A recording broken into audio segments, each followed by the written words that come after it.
Good Morning Business, French Tech.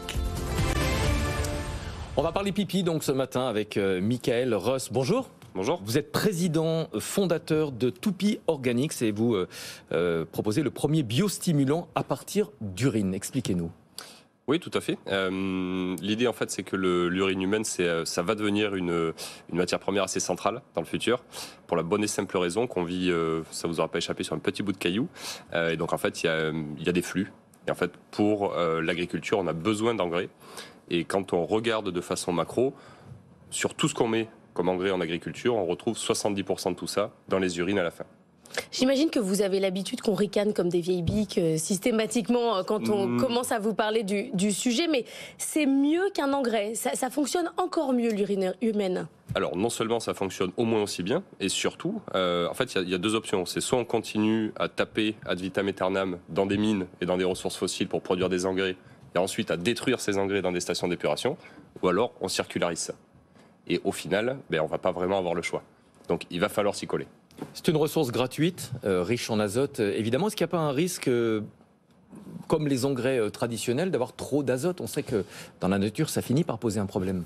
Non, justement, effectivement, aujourd'hui, l'usage qu'on fait de l'azote minéral fait qu'on a énormément de relargage dans l'environnement, donc dans l'atmosphère et dans le cycle de l'eau, avec ce qu'on propose, c'est-à-dire l'utilisation d'urine pour faire pousser des micro-organismes qui vont remplacer les engrais.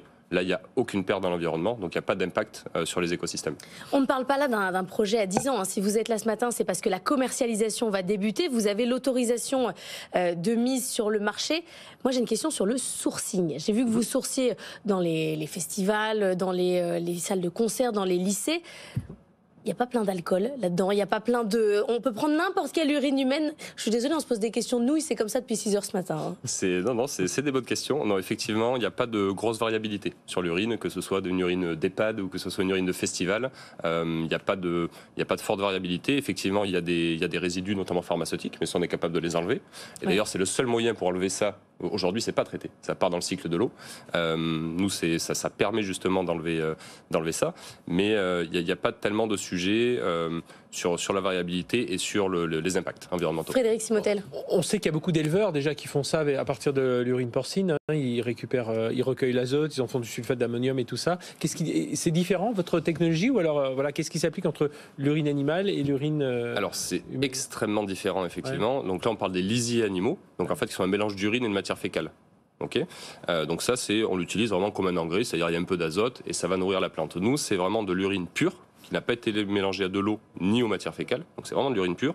Et là, nous, cette urine, on n'utilise pas comme un engrais, on l'utilise vraiment comme un milieu de culture liquide pour faire pousser des micro-organismes d'intérêt agricole et industriel. En fait, ce qu'on dit, nous, c'est que l'urine, ça ressemble un peu au pétrole. Il y en a plein. Il suffit d'aller le chercher quand c'est, on va dire, rentable. Et derrière, ça peut permettre de soutenir plein d'industries différentes. Tous les sujets de fermentation. Si je prends un exemple, la production d'acide citrique, on le fait sur de la fermentation. Là, nous, c'est pareil. C'est-à-dire, on prend de l'urine. Et là, le premier produit qui a été développé, en fait, ça montre que l'urine est une matière première du futur parce qu'on va pouvoir faire tout un tas d'applications avec. Vous dites que c'est comme le pétrole, c'est beaucoup moins cher, matière abondante, bon marché. Ça veut dire que les coûts de production vont baisser considérablement ? Alors, les coûts de production et surtout les coûts d'accès, là, pour les agriculteurs. Nous, toute l'idée, c'était de monter un projet qui ne demande pas de ce qu'on appelle, comme dit Bill Gates, de green premium. C'est-à-dire, évidemment, aujourd'hui, quand on fait des produits écolos ou verts, souvent, ça coûte plus cher à l'agriculteur, c'est complexe, etc. Là, l'idée, c'est vraiment d'avoir un produit qui est aussi efficace que le standard actuel et qui est moins cher. Et pourquoi ça serait forcément toujours gratuit? Parce que moi, je serais par exemple les Solidays, je revendrais mes stocks. Alors, pas forcément. En gros, sur les événements, donc les festivals par exemple, aujourd'hui, ceux qui louent les urinoirs ou les toilettes sont obligés après de payer en station d'épuration pour se débarrasser des urines. Donc déjà, si on le reprend gratuitement, c'est pas mal. Et pareil, un autre exemple sur les stations-service, ils ont leur propre station d'épuration. Et en gros, ça vaut plusieurs centaines de milliers d'euros à construire. Quand on enlève le flux d'urine à la source, là, on divise par 2 le coût de construction d'une station d'épuration. Frédéric, dernière question. Vous voulez dire qu'à la fin, je reviens sur l'histoire des coûts, le but pour un agriculteur, ça va être de neutraliser complètement ses coûts en termes d'engrais, c'est ça l'objectif? Alors, c'est vraiment de baisser les coûts. Ouais. Donc, si je prends un exemple très concret, ça fait 40 ans que sur le soja, on utilise une bactérie pour fertiliser le soja. Aujourd'hui, c'est un marché qui est détenu à peu près 80% à l'échelle mondiale par BASF. On vend les inoculums microbiens, c'est-à-dire la bactérie concentrée aux agriculteurs, une 40aine d'euros à l'hectare. Nous, en produisant cette bactérie sur base urine, on offre ce produit-là aux agriculteurs pour 20 euros hectare. Donc on divise par 2 le coût d'accès. Merci beaucoup, Michael Ross, fondateur et président de Toupy Organique.